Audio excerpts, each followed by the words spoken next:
Բարև ձեզ սիրելի ունկնդիրներ, ես Օֆելիա Կամավոսյանն եմ, հանրային ռադիոյի եթերում կրկին երկրորդ շնչառությունն է, առաջին հայկական մեդիա նախագիծը, նախատեսված ավագ սերնդի ներկայացուցիչների համար։ Մենք անդրադառնում ենք 60 եւ ավելի տարեկան անձանց հուզող բոլոր թեմաներին՝ առողջ ապրելակերպ, սննդակարգ, հոբիներ, վաստակած հանգիստ, աշխատանքային հարաբերություններ։ Հաղորդման շրջանակում հաջողությունների պատմությունների շարքում մենք ներկայացնում ենք այն անհատներին, որոնց կյանքը, կենսակերպը կարող են օրինակ լինել բոլորիս համար առույգ ակտիվ ապրելու, այնպես որ նոր թաբիև շնչառություն վերցրեք, այսօր այմ հյուրը տիկին Վալենտինա Շահվերդյանն է, ակտիվ առույգ կայտարմիկին, որ իր ամենօրյա գրաֆիկի ապրած կյանքի մասին մեզ կներկայացնի։ Շնորհակալ եմ, որ ժամանակ գտաք տիկին Վալենտինա, հաճելի հանդիպել։ Ես ձեր մասին իմացա ձեր թորնուհու Facebook-յան գրառումից, երբ որ ինքը նկարագրել էր ձեզ եւ ասել էր, որ դուք ապահովում եք զավակների, թորների երիտասարդությունը, ասում են, երբ որ ինձ հարցում են ոնց եմ երիտասարդ, ես ասում եմ, որ ես Վալիայի թորն եմ, հետաքրքիր է իմանալ, ինչ որ բանաձևեր եք կիրառում, այսինքն ո՞րն է այդ ճանապարհը, որ դուք ձեզ համար որդեգրել եք եւ փոխանցում եք։ Դե քանի որ հարցը այդպես է, հիմա դու չա գալիս, ես պիտի սկզբնա ապյուրից չսկսեմ երևի, հա, խոսեմ ձեր տված հարցի պատասխանը։ Հա, բավանդ։ Դե հիմնականում գիտեք ինչ, ինձ թվում է մարդուն պարտաճանաչ մարդուն պարտականություններն են պահում։ Ինչքան պարտականություն ունես եւ դու պարտաճանաչ ես, հենց դրա համար դու լիցքավորվում ես, գոյատևում ես, կատարում ես, լավ ես զգում, որ այդ բոլոր օրը բացվում է իմ համար գրաֆիկով։ Ինչով պիտի զբաղվեմ, ինչ պիտի անեմ, ուր եմ գնալու, որ թորնիկս ինչ պատվեր ա տվել, ինչ պիտի կատարեմ, ում համար ինչ համով ճաշ եմ պատրաստելու եւ այդպես։ Այսինքն խնդիրների լուծումը։ Խնդիրների, այո, պարտականություններ։ Ես դա պարտավորված եմ զգում ինձ, որ բոլորին իրանց համապատասխան ես կյանքի ծանր պայմաններում դժվարություններին մի փոքր օգտակար լինեմ։ Տիկին Վալիա, պարտականությունը պատասխանատվությունը պարտադրված չի դա։ Այ հենց այդ եմ ուզում ասեմ։ Չէ, պարտադրված չի։ Գուցե նպատակներ։ Ես ընդհակառակը ինքս եմ հարցնում, ինչի կարիք ունեք այսօր, որից ինչ պիտի անեմ եւ այլը։ Բոլոր թորներս Մոսկվայից տեղափոխվեցին ամուսնացած ընտանիքներով, բացի այն, որ ստեղ ունեմ 2 թոր, 6 ծոր, նաև եկան 2 ամուսնացած թորնիկներս իրանց բալիկներով եւ իմ հոգսը ավելի շատացավ, ավելի ընդարձակվեց եւ դրա հետ էլ իմ ինչ ասեմ, ոչ թե միայն հոգս, այլ դա նաև հաճույք է։ Ես շատ սիրով անում եմ ամեն ինչ, բայց այդ բոլորի հետ միասին նաև աշխատում եմ, այս տարիքով դեռ աշխատում եմ։ Որտե՞ղ եք աշխատում, Տիկին Վալիա։ Ես հիմա հրապարակ օրաթերթի հաշվապահն եմ, գլխավոր հաշվապահը։ Ճիշտ է, հաշվապահությունը տվել են կազմակերպությանը, որ ամենօրյա փոխանցումներ եւ այլը հիմա դե բոլորը on-line է կատարվում։ Իսկ ես հետևում եմ ամեն օրյա կազմակերպությանը անպայման ստուգում եմ իրանց արածները, բալանս եմ փակում, վնասու արդյունք եմ հանում, հարկայինի հետ աշխատում եմ, մեր ամեն ինչը իմ հսկողության տակ է, փոխանցումները ոչ մի օր չուշացնեն, հարկերը եւ այլը եւ այլն։ Տիկին Վալենտինա, այս տաղավարում տարիքի մասին հարցը չենք շրջանցում։ Ես ուզում եմ, որ դուք ձեր տարիքը հնչեցնեք, որտեղ դուք արդեն ասացիք, որ լիազորությունների, պարտականությունների ամբողջ լայն շրջանակ, ուզում եմ ձեր տարիքը իմանալ։ Գիտեք, ինչ ես տարիքս ոնց որ Եթե չեք ուզում մի ասեք։ Չէ, ինչ եք ասում, իմ տարիքը իմ հպարտությունն է, ոնց որ ասում են։ Ես շատ սիրով կարող եմ թաքցնելու բան չունեմ, 65 տարեկան, 85 տարեկան եմ։ Ինքան ասել եմ 65, ես եմ շփոթում։ 85 տարեկան եմ, շուտով մի քանի ամսից 86 կդառնամ։ Բայց դեռ աշխատանքի եւ ամեն ինչի ունակ եմ, իմ գործերը բոլորը ընտանիքում ես եմ անում եւ բոլորին։ Տիկին Վալիա, երկրորդ շնչառություն երբ եք վերցրել։ Երբ եք որ մի պահ կանգ եք առել ու ոնց որ վերարժևորը շարժվեք։ Պատկերացրեք, որ ես այս 85 թվի սկզբից եմ զգացել, որ ծերանում եմ։ Իմ տարիքս լրացավ 85, ես սկսեցի կամաց-կամաց արդեն քայլված սկսել փոխել, դանդաղանալ, ձերքից իրերն էլ պակասացնել, դժվարանում էի արդեն Բայց մենք 4 հարկ միասին բարձրացանք ու դժվարություն չկար, ես տեսա, որ ինձ հավասար եկավ։ Երբ եկանք լիֆտով չեկանք մենք։ Հա, բա մնացած ոտքով հատվածը։ Հա, չեմ զգացել տենց։ Համենայն դեպս առաջ որ կարողանում էի շուկայից 10 կիլո բերեմ, 15 կիլո բերեմ, կամաց պակասացրեցի այդ ամեն ինչը, դժվարություններ սկսվեց, իմ համար խնդիրները սկսվելա 25 թվի երևի 2 ամիս հետո արդեն կամաց զգացել եմ։ Միջև այդ շատ աշխատունակ, այդքան էլ հիվանդություններ չեմ ունեցել, թեպետ սիստեմատիկ բժշկի գնացել, հետազոտվել եմ, իմ տվյալները ուշադրությանս կենտրոնում ա եղել, եւ հետո գիտեք ինչ, ամեն մարդ պետք է իր օրգանիզմին ճանաչի ու լսի։ Անմիջապես այդ մի տեղ որ սկսում է ինձ հիշեցնել, առողջ մարդը պետք է իր սրտի տեղը չիմանա, օրգանների տեղը չիմանա, բայց որ սկսում է կողքը ցավել, մտածում ես լյարդը տա, լեղապարկը տա եւ այլն, սկսում ես հետազոտվել։ Առողջ մարդը պետք է իր օրգանների տեղը չիմանա, թեպետ ցանկալի է որ գոնե տարին մի անգամ մարդը հետազոտվի։ Այսինքն պատասխանատվությունն ու պարտաճանաչությունը նաև առողջության հետ կապված հարցերում դրսևորենք։ Այո, չէ, ես ոչ մի հարցում չեմ զլացել, չեմ ծուլացել, շատ ակտիվ կյանքով եմ ապրել։ Եղել է, դուք պատկերացրեք, որ ես այս տարիքում 60 տարվա ստաժ ունեմ։ Իմ աշխատանքային ստաժը 60 տարի։ Դրա հետ միասին նաև եղել է, որ միանգամից 2-3 տեղ եմ աշխատել։ Այդ մասնագիտական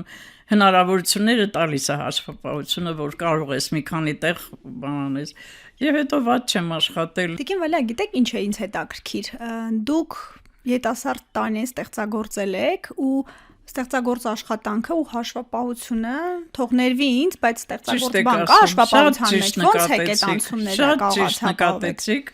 Ամենաչսիրածս գործը հաշիվներն են եղել, բայց բախտի բերումով աշխատել եմ այնպիսի կազմակերպություններում, աշխատել եմ ակադեմիայի գլխավոր հաշվապահ, հուշարձանների պահպանության վարչություններ են ժամանակ, այդտեղ եմ աշխատել, թերթերում եմ աշխատել, հայկական ժամանակում եմ աշխատել երկար տարիներ, 20 տարի, աշխատել եմ երկիր թերթում, հրապարակում, բացի դրանից ակտիվ գրողների միության հետ եմ կապ ունեցել։ Որ համեմատեք ժամանակագրորեն ձեր ապրած կյանքը, դուք ասացիք, որ երկրորդ համաշխարհային պատերազմից հետո եք ծնվել։ 40 թվին։ Այ որ հա նույնիսկ 40 թվին, այսինքն պատերազմի ժամանակ դուք փոքր եք եղել ու այդ սովը, զրկանքները հիշում եք։ Այո, հիշում եմ իհարկե։ Վատ եք ապրել ձեր ընտանիքը։ Շատ այդ երեխեքը ստիպեցին վերջերս, որ քո կենսագրությունը գրի, հատկապես Զարայի քույրիկը շատ էր բանանում, որ ես տպել եմ տալու եւ այլ գրի մեր երեխեքի համար, գրի մեր քո ծորների, թորների, ահագին բան գրեցի, միջև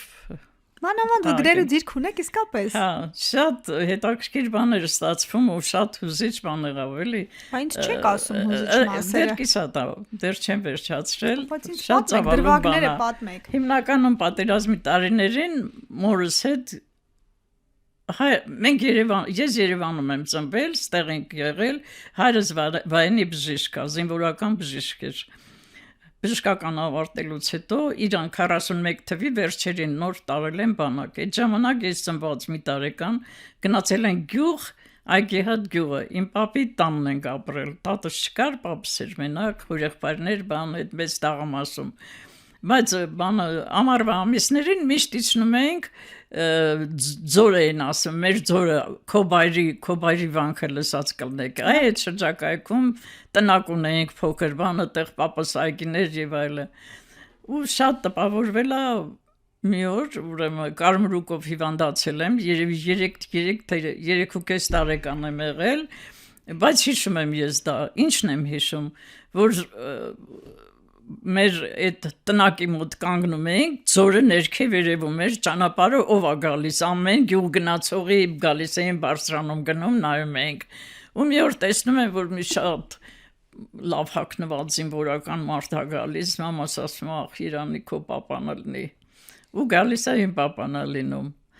ասում ջերմությունը 3-4 օր ջերմություն եմ տվել, այդ օր անմիջապես ուրախությունից բան, այդ տպավորվել է Ձորի այդ մի քանի էպիզոդը։ Մանկության հուշ Հա, որպես։ նրանից հետո էլի 3 տարի մնացել ենք գյուղում, միջև հայրս եկել է ու Կիրովական ենք տեղափոխվել, իրան այնտեղ նշանակեցին բանտի բժիշկ բանտում Կիրովականի։ Մենք էլ գնացինք այնտեղ ու իմ մանկություն, պատանեկություն այնտեղ է անցել։ Լավ եք հիշում ձեր Մինչև որ- մանկությունը, պատանեկությունը լավ եք հիշում։ Հա, ոչինչ։ Այդ գրողների միության հետ, այդ էքսկուրսիաներ, անընդհատ հավաքներ, հավաքույթներ, քննարկումներ, այնտեղ բանաստեղծներ բան ունեին, Գլորվայի ամբողջ այդ միջև Ալավերդի ուզմանից գալիս էին բոլորը։ Կիրովականի դպրոցն եմ ավարտել, միջնակարգը մի դասարանում ենք սովորել ամուսնուս հետ։ Վերջի տարիները արդեն համակրում էինք, չգիտեմ, ես մի քիչ մաթեմատիկայից թույլ էի, ինքը ինձ պարապում էր։ Դուք պատկերացրեք, որ ավարտական դասարանում, որ թվանշանը դնում էին, երկրաչափություն, Օհանյան 5, ասում էին իմ Շավերձյանի բանում էին գնում, արդեն բոլորը գիտեին, որ մտերիմ ենք։ Նորմալ էր ամեն ինչ, վերջի 2 տարին էլ սիրահարվեցի, ավելի հետաքրքիր ու բովանդակալից դառավ Հետաքրքիր կյանքս։ որ ձեր ծնողները ձեր տարիքը խոչընդոտ չեն համարել եւ աջակցել են ձեզ։ Հա, ինքը եկավ ծնողներիս հետ խոսեց, որ ես հասուն մարդ եմ, իմ ընտրությունը միակն է եւ վերջնականն է, մենք միասին պետք է լինենք, խնդրում եմ դեմ չլնեք։ Մենք ամուսնացանք, ինքը եկավ ընդունվելուց հետո, ճիշտ ասած իր ծնողները դեմ էին, որ մենք շուտ ենք ամուսնանում, բայց Քանի եկավ տարեկան էիք։ 18 երևի նոր ավարտած երեխեք էլի։ Զաքսով բանով ամեն ինչ ձևակերպեց, ինքը թողեց գնաց։ Բայց դրանից հետո 2-3 անգամ մի տարվա մեջ ես գնում էի գործուղում, ամառը ինքն էր գալիս։ Այդպես 4 տարի անցավ։ 4 տարուց ավարտելուց Դժվար հետո- տարիներ են եղել Այո, տիկնալա։ ես հա, այդ ընթացքում աղջիկս ծնվեց, մեծը, Արմինեն, որ հիմա գլխավոր խմբագիրն է, Իմ թերթի։ գոլեգան։ Միշտ ասում եմ, որ եթե Մոսկվա չգայիր, Հայաստանը կզրկվեր այդ լավ խմբագրից։ Շատ մեծ սեր է եղել, շատ։ Ես սիրել եմ Կիրովակ։ Առաջին ու վերջին։ Այո, առաջին ու վերջին։ Ինքը մեր քաղաքի ամենալավ տղան էր, ամենաաչքին գնող։ Բոլորի աչքի լույսը։ Դե լավ, էլի պատկերացնում, սիրող ազնվությամբ եմ աչքերով ասում։ եք ասում։ Լավ Դուք չեք էլի։ պատկերացնի ինչ հոյակապ տղամարդ էր, ինչ տեսք ուներ, ինչ հազարի մեջ երևացող մարդ էր։ Ու ձեզ էր ընտրել։ Ու ես ինձ էր ընտրել, ես էլ փոքր մոքր ոչինչ էլի, այդքան վատը չէի։ Համենայնդեպս շատ սիրով ենք եղել։ Ավարտելուց հետո ինքը գնաց Մոսկվա ընդունվեց Լոմոնոսովի համալսարանում սովորեց, ես մնացի Կիրովականում։ Եկա Երևան, քննություններ հանձնեցի, նիշերս չբռնեցին, թղթերս վերցրի գնացի, հետո պարզվեց, որ ինձնից ցածր նիշերով մարդիկ ընդունվել են, երևի բանասիրականներ։ Հետո որ արդեն անցա աշխատանքի, Կիրովական մեծ հոյակապ գործարան բացվեց ավտոմատիկա, մեր ընտանիքի մորս վիճակն էլ լավ չէր, օգնելու համար անցի աշխատանքի, շատ կարճ ժամանակում ինձ որպես քաղաքային սովետի դեպուտատ ընտրեցին, նկարոց կպցրեցին քաղաքի կենտրոնում, գործուղումներ ուղարկեցին Լենինգրադ, բան շատ առաջադեմ դեմք տարա այդ բանում, բավականին էլ վաստակում էի, շատ հետաքրքիր գործ էր։ Շատ ջահել տարեքից դպրոցական դեռ 7-րդ 8-րդ դասարանից բանաստեղծություններ, նովելներ էի գրում։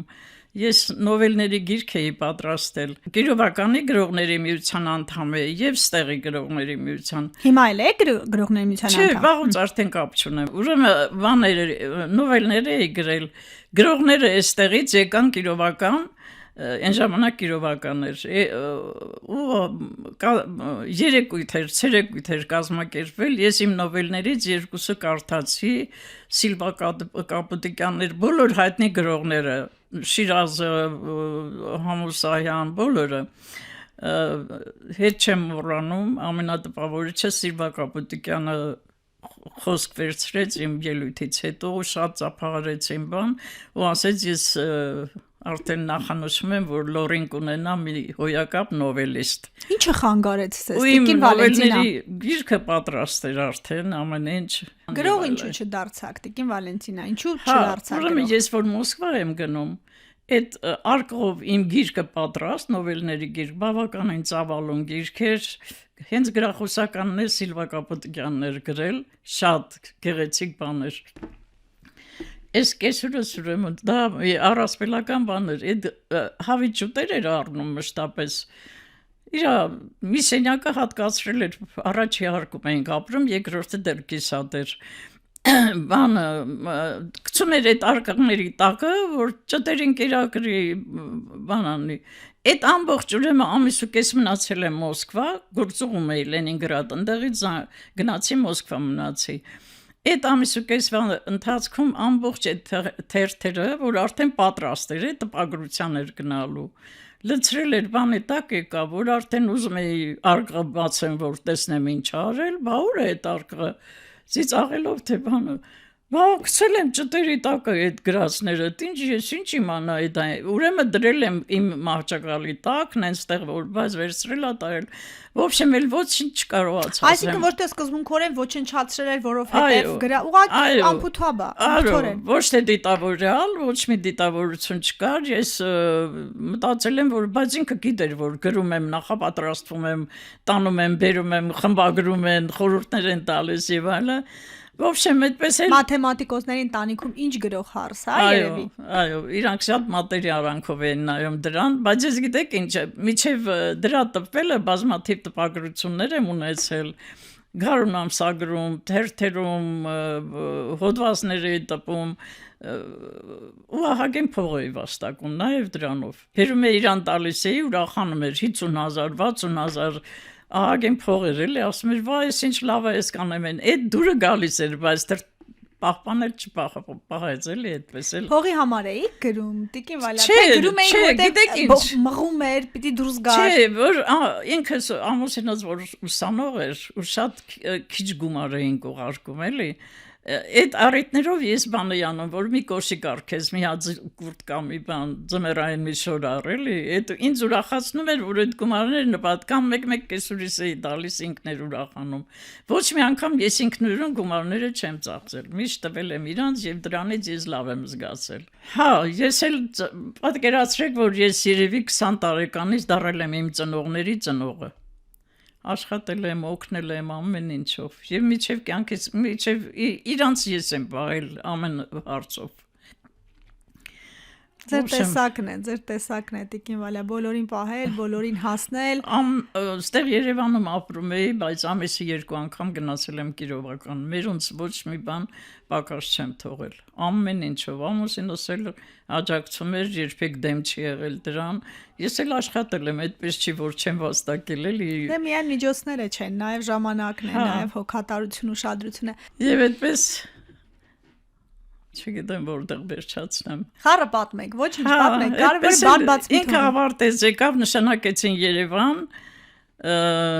շատ մեծ պաշտոն է, մի անգամից գիդրոպրիվատ գործարան կար, այդ գործարանի տնօրեն նշանակեցին։ Մի տարի հետո տեղափոխեցին ավտոբուսային պարկ։ Առաջի ավտոբուս։ Մինչև մասնագիտական այս թեմային, ես ուզում եմ ոնց որ անձնային հարաբերությունների մասին էլի ձեզ ասեք, շատ երիտասարդ էիք, առաջին սերն էր, տարիների դժվարությունները, ոնց որ միանգամից գնաց, ոնց եք դիմացել էլի փոքր քաղաքում։ Շատ դժվար։ Սկզբից շատ դժվար, բայց հետո Ինչն էր դժվար։ Դժվար, որ նախ ես չէի ուզում, որ ինքը գնա, բայց բանակի հարց առաջացավ։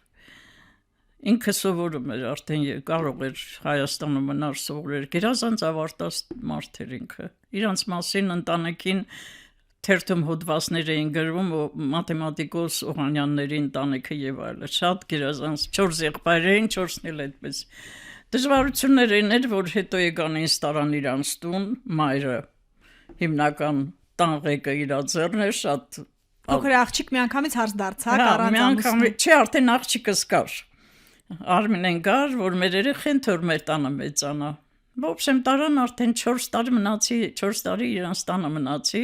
առանց ամուսին, դաժան խիստ պայմաններում տենց հեշտ չէր էլի, այդ կինը սպիտակում դաստիարակված բան իր այն օպատնիկ Ձիկ ուժեղ բնավորության տեսքիներ ու իր ճնշեց ձեզ Տիկին Վալյա օրենքներն էր թելադրում բայց ձեզ կարողացավ ճնշել ես համակերպեցի ամուսինս ինձ ասեց որ մենք միասին պետք է լինենք բայց ես իմ ծնողներից չեմ կարող ես խնդրում եմ ինչքան հնարավոր է առանց կոնֆլիկտի գնալուց առաջ շատ խորհրդակցեցինք ինքը ասեց դու որոշի բայց անպայման որ գնաս վերադարձ չպետք է լինի տնից դուրս չպետք է գաս մեր հետ գնաս ու կոնֆլիկտ էլ չպետք է լինի եւ այդպես ես համերաձևով այդ տարիները անցկացրեցի ամեն ինչ աշխատում էի աշխատավարձս իրանց էի տալիս ամուսնուս մի մաս ուղարկում ենք մնացածը իրանց կոպեկ տենց ոչ մի պահանջ չունեի ոչ մի բան խելոք հանգիստ անցկացրինք լրիվ համերաձևով հետո որ Երևանը ինքը ընդեղից տեղափոխվեց Երևան աշխատանքի ինձ եկավ մեզ բերեց արդեն բնակարանը ստացանք երկու սենյականոց մի անգամից ու արդեն լավ էր պայմանները ամեն ինչը գերազանց էր անգամ եթե մենք մի պատարակա ունենք մի ափսե դա մեր ցավ չէր պատճառում ոչ մի բան մենք արդեն միասին էինք եւ այդպես իմ կյանքս բայց ցավալիորեն շատ կարճ տևեց այդ ամեն ինչը 44 տարեկանում ինքը մահացավ ինֆարկտից եւ ես մնացի Երևանում երկնքից իջավար բոլոր խնդիրներով բոլոր դժվարություններով երկու աղջիկներս էլ համալսարանի ուսանող էին ճիշտ այն ժամանակ ուսանողական վարկ չկար բայց բոլոր դեպքերում աղջիկ պահելը այդքան էլ հեշտ չէր դրա համար ես անցա աշխատանքի 2-3 տեղ ու արդեն կենտրոնացա միայն ընտանիքի պահպանման ամեն ինչի երեխեքի բարեհաճող ամուսնության ընդհանուր իմ հոգեբանության մեջ բարերարությունը բարեգործությունը ես տարով եմ ուրախանում որ մարդկանց մի բան անում եմ շատ դա ինձ ուրախացնում է որ տեսնում եմ մարդը շփտած ուրախացավ երբեք ոչ մեկից սпасելիք չեմ դա չեմ սիրում բայց իմ տալը շատ ինձ ուրախացնում է ու միշտ ուզեցել եմ ունենամ որ տամ աշխատեմ եւ արել եմ ամեն ինչ 3-4 տեղ աշխատելով բավականին գումար եմ վաստակել գիտեք ինչն է հետաքրքիր որ խորհրդային տարիներին դե հայացքները ուրիշ էին դուք կին բայց ձեր ամուսնուս ասում է դուք եք օգնել ոդքի կանգնել պահել մի տեսակ այո դա է զարմանալի բայց մեր այդ երջանիկ կյանքը կարճ տևեց 20 տարի ապրեցինք միասին ամենայն դեպս Աստված այդպես էր կամեցել Ձեր ասացիք որ միակ առաջին ու վերջին ու միակ սերն էր թորնիկ ուներ Զարան ծնվել էր այն ժամանակ 6 ամսական էր որ ինքը մահացավ այդ գոնե այդ բերկրանքը տեսավ էլի երեխայի շատ էր սիրում շատ համատեղ երջանիկ կյանքի համար ինչ է հարկավոր համատեղ երջանիկ առաջ երթին համերաշխություն սեր վստահություն Եվ բացի դրանից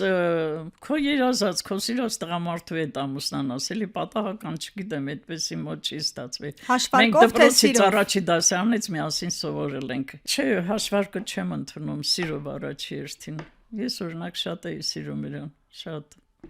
Հիմա էլ եք սիրում։ Միակ տղամարդը, այո։ Կարոտել եք։ Կարոտով։ Հոյակապ տղամարդ էր։ Դե ասացիք Վանաձորի ամենալավ տղամարդներ։ Իր հետ որ գնում ենք քեֆերի բանի դենք շատ ու խմող մարդեր բան շատ անգամ ենք այնած խմելու ժամանակ բարձրացրել ճիշտ մեկ վիրավորվում էի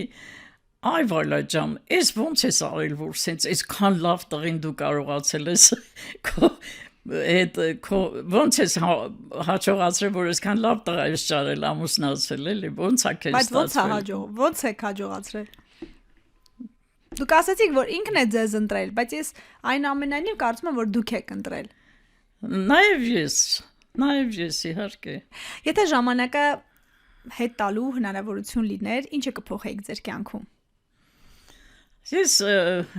նախ ուզում եմ մի հատ երեխա ունենալ, տղա ունենալ։ Չստացվեց, այդ եմ ափսոսում։ Չգիտեմ, ուղղակի ինքը պիտի իրան հետևել էլի մի քիչ ուտել խմելու սեր ուներ, այդ իր առողջությունը։ Հետո այն ժամանակ 80-ական թվերին բժշկությունը այնքան հետ էր։ Անկամ ես հիմա մտածում եմ էլի, ասում եմ, խոլեստերինի անալիզ էլ չենք տալիս, ինքը չաղեր ստարովի 120 կիլո քաշ ուներ։ ոնց չենք մտածում, որ անալիզներով, իրան սրտին օգնելով հենց առաջին ինֆարկտից մահացավ, ինչի պետք է տենց լիներ։ Հիմա այդքան ինֆարկտ են տանում, 100 ձևի բաներ են անում, մարդիկ 10-15 տարով ապրում են, էլի, հա։ Շատ բժշկությունը հետա մնացել են ժամանակ։ Չկարողացանք օգնել։ Տիկին Վալիա, դուք ձեզ ուժեղ կին համարում եք, դուք կարողացել եք նաև առողջական խնդիր հաղթահարել։ Հա, ունեցել եմ պրոբլեմ, հանգիստ գնացել եմ, վիրահատվել եմ, մի քանի օրգան հրացրել են, հիմա նորմալ է ամեն ինչ։ Խիզախ կին եք։ Չեմ էլ մտածել այդքան, չեմ անում, այդքան էլ բան չեմ անում, ես այդքան հիվանդոտ չեմ։ Պարտականությունները, նպատակներն են ապրեցնում։ Այ պարտականությունները ինձ սպառում են։ Միջև հիմա էլ այդպես է, եթե գործ չունենամ անելու, այսօր վեր գնամ, հանձնարարություն չունեմ, բանկերի հետ կապված ոչ մի հարց չունեմ, չգիտեմ, հիմնարկի գործերով բանով ոչ մի բան, երեխեքը չեն զանգել, ոչինչ չեն պահանջել ինձանից, մոլորում եմ, բա ինչ անեմ, ես ինչ անեմ, աստոր եմ անցկացնելու այսօր։ Արդյունավետ լինի օրը։ Հա։ Այդպես սովորություն էլ չունեմ հարևանների հետ, ժամանակ էլ չեմ ունեցել, որ բան, ավելի շատ, եթե ժամանակ ունեմ, գիրք կկարդամ։ Հիմա էլ այս վերջերս, որ քաղաքական թեմաներով շատ հոգնել էի արդեն, տեսնում էի, որ ներվերս էլ իմ առողջության վրա է ազդում, էլի արդեն որոշեցի գիրք կարդամ։ Ռաֆու 12 հատորը 2 ամսում կարդացի, պատկերացրեք։ Նորից վեր հիշեցի ամբողջ դպրոցում էի կարդացել։ Մեծ գրադարան ունեմ, հիմա ամբողջ գրադարանը երկրորդ անգամ կարդում եմ։ Սովորաբար ոչ թե միայն գրքերը, այլ հետաքրքրվում եմ ամեն ինչով։ Աշխարհի վիճակով, մեր երկրի ճակատագրով, շատ մտահոգված եմ ու ամեն հարց իմ հոգուս կորքով անցնում ամեն ինչը։ Տիկին Վալիա, որ ժամանակները նայում եք, համեմատում եք, դուք ոնց որ խորհրդային սերունդն եք, շատ բան եք փոխված տեսնում, արժե համակարգային։ Գիտեք ինչ, հիմա որ այս հակառուսականությունը շատ տարածվել է մեր Հայաստանում, որ բոլորը ոտքի են ելել, ռուսներին չգիտեմ, ես գտնում եմ, որ մեր երջանիկ տարիները այն 70 տարին է եղել Հայաստանի, որ ապրել ենք Ռուսաստանի հետ միացյալ մի միության մեջ։ Ապահով ենք եղել, ոչ մի վտանգ չենք ունեցել, աշխատանք ունեցել են, ձրի կրթություն են ստացել, առողջապահությունը ձրի է եղել, սանատորիաներ, հանգստյան տները ձրի, երեխաներին ճամբարներ եւ այլն, առավելություններ շատ կար։ Ուղղակի մի քիչ հիմա չունենք առավելություն, անկախությունը։ Դե հիմա այս անկախությունը մեզ այնքան չարիք դժվարություն ու հոգսեր պատճառեց, որ չգիտեմ ինչ ասեմ, երկրից վիճակը ինձ ահա որ ցավ է պատճառում, այս սոհերը, այս պատերազմը, այս Արցախի կորուստը չեմ կարող, շատ ծանր եմ տանում։ Ոնց եք հաղթահարում։ Դե դա ասում եմ, որ ստիպված մեկ-մեկ որ արդեն տեսնում եմ դժվար է, գիրք եմ կարդում։ Դարձանությամբ։ Այո, գիրք եմ կարդում, բայց դա փրկություն չի։ Հույս ունեմ, որ մի բան կփոխվի, կլավանա։ Դուք որ տեսնում եք այսօր երիտասարդները դիտարկող հայացքով, արդյոք անում են ինչ-որ սխալներ, որ գուցե ձեզ տարիքի փորձառության խորքից երևում է, որ պիտի շտկվի։ Բաներ կա, որ ես օրինակ ոչ ռազմական գործի չեմ, ոչ քաղաքական, ոչ պետական պաշտոն չեմ զբաղեցնում, բայց բաներ կա, որ ես մտածում եմ, այ եթե այսպես չանեին, սենց անեին ավելի լավ կլներ, սենց չգիտեմ, անդադ մտահոգությունների մեջ եմ։ Իսկ սերունդների բախում որպես այդպեսին, դուք ձեր թորների, ծորների հետ շատ եք մեծ իրենցից, թե կապը կա։ Չէ, ես իմ մեծ տարիքի առումով այդպես չեմ զգում, որ ես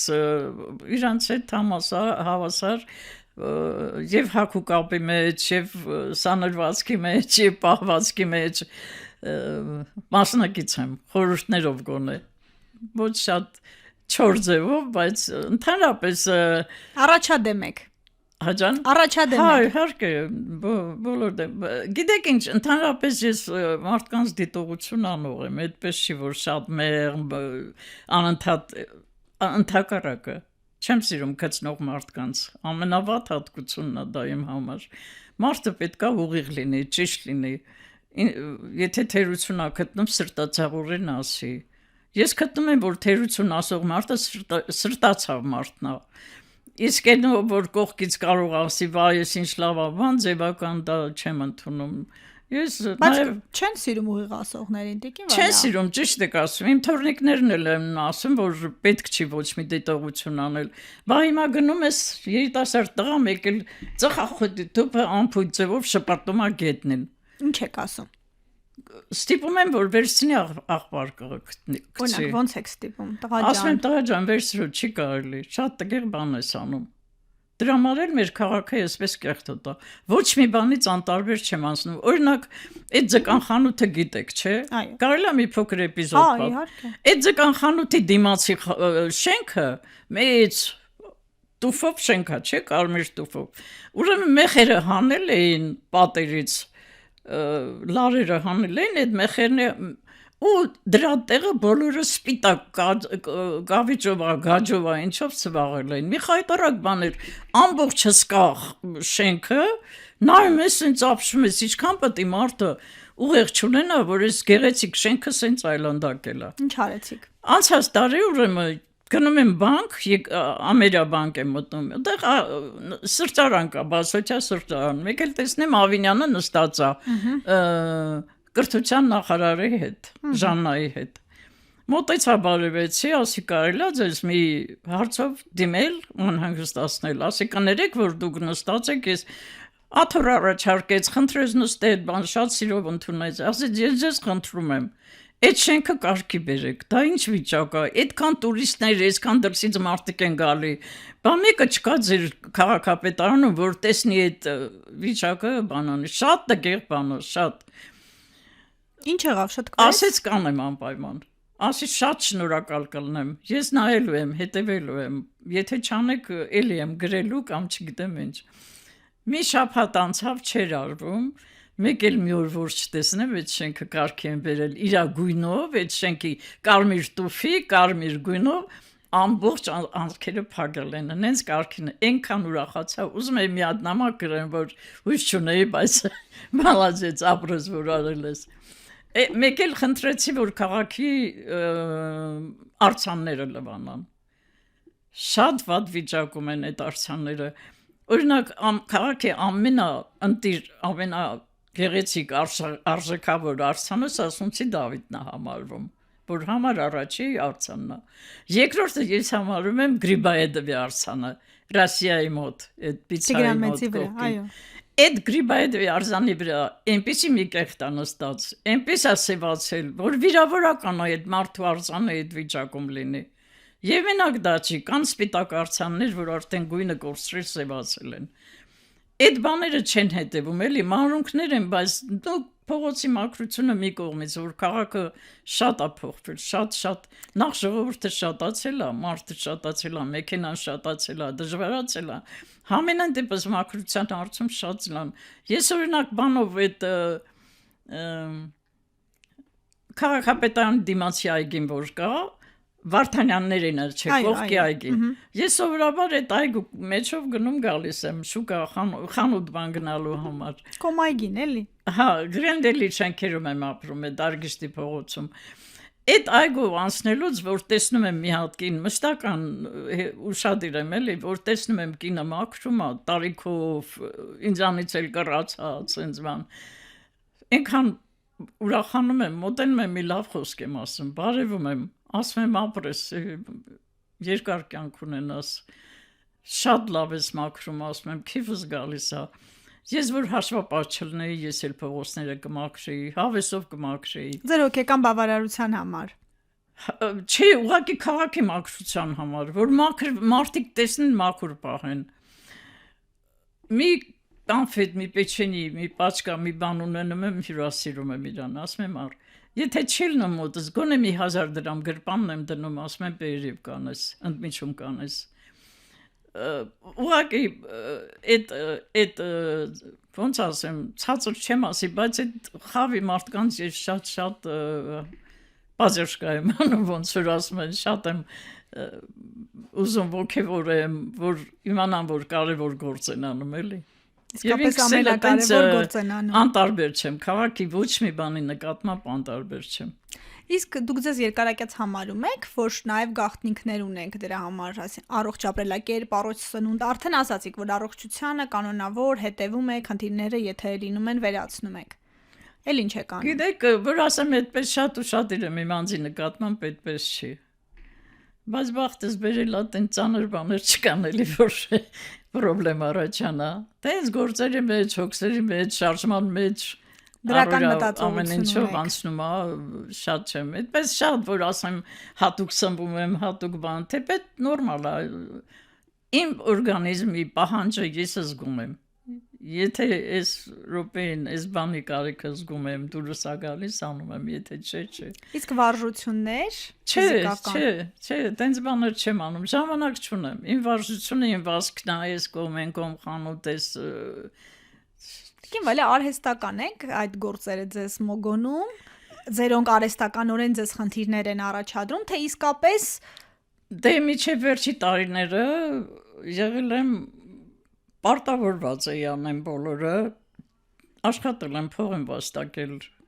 հիմա էլ եմ աշխատում, բայց այդ երեխեքի հետ կապված կամաց նվազում է, իրանք էլ չեն ուզում ինձ չարչարեն։ Ինչքան ասում են բերեք երեխեքին մնան այս 2 օրը մոտս եւ այլը բան են անում, չգիտեմ, տենց մի քիչ պակասել է էլի, թեպետ դա ինձ ցավ է պատճառում։ Օրինակ Զարայի փոքր քույրը, Մարիամին չգիտեմ, գիտեք թե չէ, մի աղջիկ մի տղա ունի, գժվում եմ այդ երեխեքի համար։ Բայց չի ստացվում, որ մեկը դպրոցա գնում, մեկը մանկապարտեզ շփումը քիչացել է։ Չեք հոգնում երեխաներից, իրենք աղմկում են, չարաճճություններ են անում, չեն հոգնեցնում։ Չէ, բոլորով են։ Տարբեր տեղեր, ես մենակ եմ ապրում, հիմա կոնկրետ ես մենակ եմ ապրում, աղջիկս, որը որ այդ տունը կտակել եմ փոքր աղջկաս, Մոսկվայում է, ամուսնու հետ, բայց իրանց երեխեքը բոլորը եկել են, իրանք էլ են գալիս գնում, մի ամսով, 2 ամսով, այդ ժամանակ ավելի ակտիվ է կյանքս լնում, որ 3 անգամ կիրակում եմ Այսինքն ձեզ ավել թորներ չէ, բայց ծորներ են պետք, շատ ծորներ են պետք։ Ծորներ ունեմ, 6 հատ ծոր ունեմ։ Բայց ավելին եք ուզում, որ հոգսը շատ լինի։ Դե մեկը շուտով կծնվի։ Մի հատ տղա թոր ունեմ, հիմա Մոսկվայում են, գնաց կինը այնտեղ ծննդաբերի, ռուսակինը։ Մի քիչ տարիքը մեծ է, վախենում են այստեղ բանան, հանգիստ են գնացին, հիմա դրա բալիկին ենք սպասում, տղա պետք է ունենա։ Մերոնք սաղ աղջիկներ են։ Հենց այդ է ուզում հարցնեի, որ դուք էլ տղա չունեք, տղա ծորների հանդեպ առանձնահատուկ վերաբերմունք ունեք։ Չէ, դե թեպետ մի հատ ծորս տղա է, մի թոր տղա ունե, տղա թոր ունեմ, մի հատ էլ ծորնիկ, ես երկրորդն է ծնվելու։ Բանը, չէ, աղջիկներն էլ են շատ լավ, շատ սիրում եմ։ Այն Մոսկվայի աղջիկը, Անուշիկը, զույգ ունեցավ։ Հիմա ստեղ են իրանք, 3 աղջիկ ունի, մեծ աղջիկ էր, 2 հատ էլ աղջիկ ունեցավ։ Ամուսինը ռուս է, շատ լավ տղա է, լավ ընտանիք է։ Ընդունել եք դուք։ Աջան։ Ընդունել եք այլ ազգի ոնց չէ, ոնց։ Ընդհակառակ, երեք գնացի նույնիսկ սեր խոստովանեցի այդպես այս, ասի դու ամենալավն ես ու քեզ բոլորից շատ եմ սիրում։ Հայերեն խոսում եք Շատ թորները։ ուրախացավ։ Չէ, ես եմ մի քիչ պակաս բրատ, բայց ռուսերեն խոսում եմ։ Իսկ չեք սովորեցնում հայերեն։ Այդքան երեխեքի հետ սովորել է։ Երեխեն աղջիկը մեծը լրիվ ռուսական կրթությունով եկավ մեծը արդեն, բայց հիմա պարզ մաքուր խոսում է։ Դպրոցում սովորում է ինքը։ Այն 2 փոքրը դեռ փոքր են, 4 տարեկան են, մենակ ռուսերեն են խոսում։ Դայակները բանը ռուսներեն այդպես ռուսական։ Տիկին Վալա, դուք ձեզ երջանիկին համարում եք, երջանիկ մարդ եք համարում։ Գիտեք ինչով, ես վախենում եմ այդ մասին մտածեմ, երեխեքս առողջ թող լինեն։ Չգիտեմ, ինձ հասկանում եք, թե չեմ ուզում շատ պարզ բան անեմ, այդ մասին չեմ ուզում մտածեմ։ Մի մտածեք, մի ասեք, թող լինի։ Չեմ մտածում։ Կյանքի իմաստը որտեղ փնտրենք։ Չգիտեմ ինչ ասեմ, կյանքի իմաստը մարդու 80 անցել եք, պիտի որ իմանաք արդեն։ արդեն։ Դե պետք է մարդը այնքան գրագետ, այնքան խելք ու ինչ այլոց ես հերակա եմ վերջացրել, էդ էլ ասեմ, ֆինանսական գծով հերակա գնացի։ Ինչ ասեմ։ Ինչի մեջ գտնենք կյանքի իմաստը։ Ընտանիքի սիրած գործի իհարկե երեխաների հաճախ մարդ դաստիարակած լինես, որ պետությանը, մարդկությանը պիտանի լինեն, օրինակ ծառայեն իրանց շրջապատում, դրական մարդիկ լինեն մի խոսքով։ Ես գտնում եմ, որ ամեն կնոջ առաջի պարտականությունը դա է, որ իր ժառանգները իր հայրենիքին, իր երկրին պիտանի մարդիկ լինեն, շրջապատում ոչմ դա շատ կարևոր բան է, շատ ամեն մի մայր պիտի մտածի լավ երեխա դաստիարակի։ կնոջ առաքելությունն է։ Այո։ Դուք ասացիք, որ աճ ու ձախ լավություն եք արել, հաճույք եք ստացել դրանից։ Սովորաբար շատ լավություն անող մարդիկ բողոքում են ապերախտներից, բողոքում են երախտամոռներից, որ իրենց բավարար չափով շնորհակալություն ասող չի եղել, բայց դուք նաև ասիք, որ ակնկալիք էլ չունեք։ Ուներ մեկ այս զգացողությունը, որ երախտագիտությունը դա բազային զգացում է ու երբեմն աշխարհին պակասում է։ Ճիշտ է, ես մի քիչ երևի անհամեստություն արեցի, որ ասում եմ էությամբ բարերարեմ։ Բարերարը նույնիսկ չպետք է լասի։ Ինչ անում է պիտի մոռանա, երբեք չսպասի, որ իրան պետք է շնորհակալություն հայտնեն։ Հիմա տեսեք, երկու օր առաջ այդ նյութը գրվեց, չէ՞, բանում նկարի հետ կապված։ Ես այդ սմացած եմ։ Եվ այն կոմենտները կարդամ եմ ես։ Այնքան մարդիկ են փոքր արածս բաննել հիշել, կոոպերատիվ շենք էին կառուցում, ես էի հաշվապահը, գլխավորը ես էի, քանիսին օգնեցի թղթերով, բանով, որ անպայման գրվեք, այդ եղել է 85 թվին, 85 թվին տրեստում էի աշխատում։ Տանտեր եք դարձրել։ Այո, ով որ ուզում էր դուրս գար, համոզում էի, որ մի դուրս գա։ Դու կտեսնես, որ լավ տակից դուրս կգաս, մի վախենա։ Քանիսին այդ գրածների մեջ մի քանիսը գրել էին, որ մենք իրան հիշում ենք, որ մեզ այս ինչ թվերին մեզ օգ։ Այդ այնքան ինձ ուրախացրեց, որ մարդիկ եւ հետո գիտեք ինչ եղավ։ Այդ շենքը ստացանք ուրեմն այն ժամանակ էր, որ փողը փոխվեց, սովետական մենք արդեն ուրեմն որ պետք է ենթադրենք մի $50,000 տաներ մուծեր 20 տարվա ընթացքում 250 դրամ տարանք մուծեցինք եւ այդ տները մեր սեփականը այդ մարդիկ այնքան գոհ էին որ վալա մոծեցիր որ մենք այդ չտվինք այդ ես դրանից լավ էի զգում հաշվապահությունը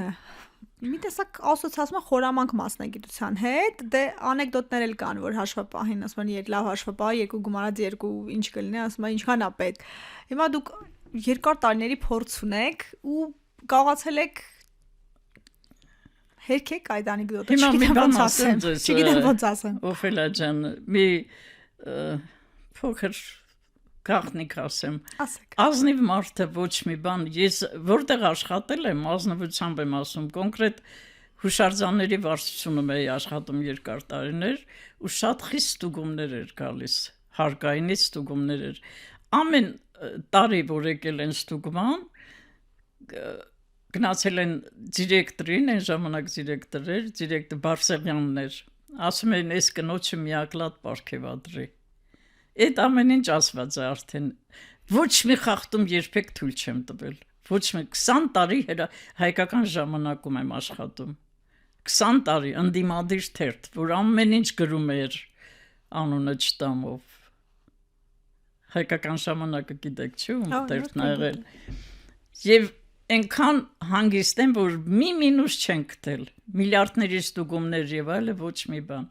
Ազնվորեն աշխատել եմ մաքուր։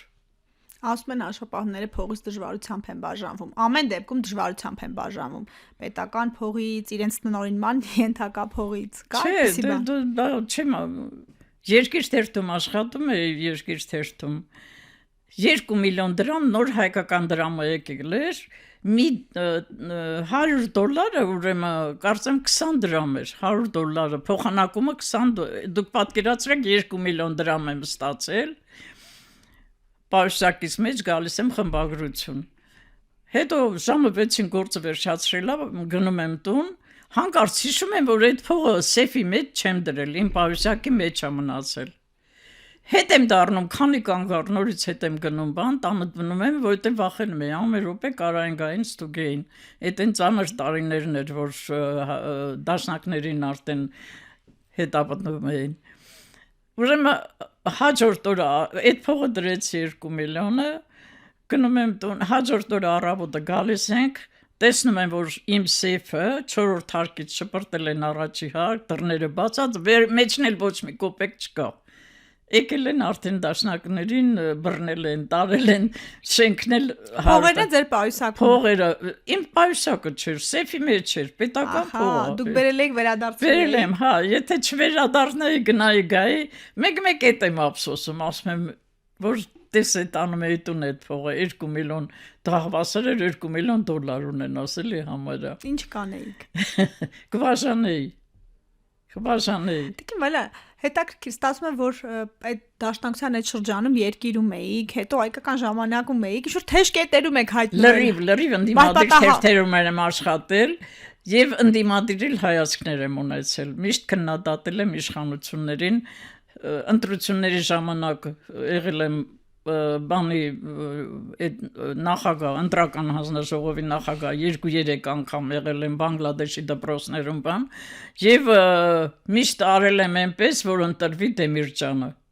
Որ տեղամասում եղել եմ, այնտեղ Դեմիրճաններն են ընտրել, հարև որդի 2 տարի մասնակցել եմ, մի տարին էլ ոչ նա ընտրվեց։ Ստացվում է միջամտել եք, խորհրդային հայացքներ ունեք։ Չէ, ոչ միջամտել եմ, այ թույլ չեմ տվել կեղծիք անեն։ Թույլ չեմ տվել։ Բանը այդ Ալեքսանյան անունը ոնց էր դրա։ Այդ